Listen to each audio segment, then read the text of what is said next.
Hey, what's up mga idol? Good morning, good morning. So, pag-usapan natin yung laban ni Bison. Ano bang nangyari doon? So, yun mga idol, no, naganap yung laban ni Bison kanina at saka ni Culaso.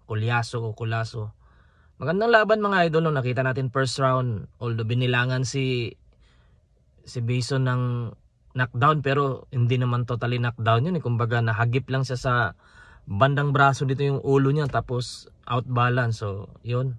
Binilangan by first round knockdown, pero nakikita natin na hindi naman siya nasaktan at nakikita natin na si Bison malaki siya kay Culaso at nakikita natin din na yung suntok ni Culaso malakas, magaling, pero kaya niyang tanggapin. At nakita din natin kung paano niya sinaktan si Culaso, no, hanggang 1 to 6 rounds, talagang dikitan yung laban, palitan lang ng suntok. Maganda yung footwork ni Jason Bison, hindi siya masyadong nako-corner ni Culaso at maganda din yung pinakita niya at doon natin makikita na malaki talaga siya at kaya niyang tanggapin yung suntok ni Culaso at kaya din niyang saktan. So pagdating doon ng 7 rounds, yun na mga idol, no.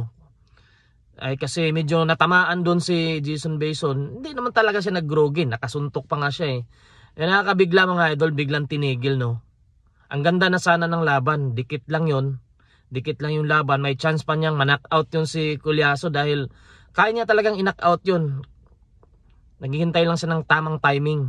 Kasi maganda yung pinakita niya, maganda yung footwork niya, maganda yung head movement niya. Andun lahat, maganda yung pinakita niya talaga. Halos palitan lang sila ng suntok. Napakadikit na laban yun. Kaso, di ko alam kung ano nakain ng corner niya, bakit tinigil. Tinamaan lang siya ng sunod-sunod. Yung huling suntok nga sa kanya pa bago tinigil eh. So nakapagtaka mga idol, no, bakit tinigil yung laban na maganda naman. World title fight yun, 3 belt yun na pinaglalabanan, Ring Magazine, WBO tsaka WBA belt. 'Di ba? Ang dami na natin nakitang bugbugang laban, Manny Pacquiao versus Morales, naligo na sa dugo si Pacquiao pero hindi tinigil, 'di ba? Ang dami na nating laban na napanood na Timothy Bradley versus yung si Ibrahim mo ba yun? Basta yung laban na yun na napakaganda na halos patayan na, 'di ba? Hindi naman tinigil. Titigil mo sana kung ang boksingero mo nabugbog na, one-sided na lang yung laban, halos di na gumagante, depensa na lang ng depensa, survival mode na lang. Yun, tingin ko yun ang pwedeng itigil, pero di ko alam kung anong may hocus-pocus bang nangyayari doon dahil maganda naman pinakita ng bata nila, hindi naman nabubugbog. Natural, tatamaan ka, boxing yan eh. Hindi naman pwedeng hindi ka tatamaan. So makikita natin, tinatamaan siya ng sunod-sunod, nakakasurvive naman siya.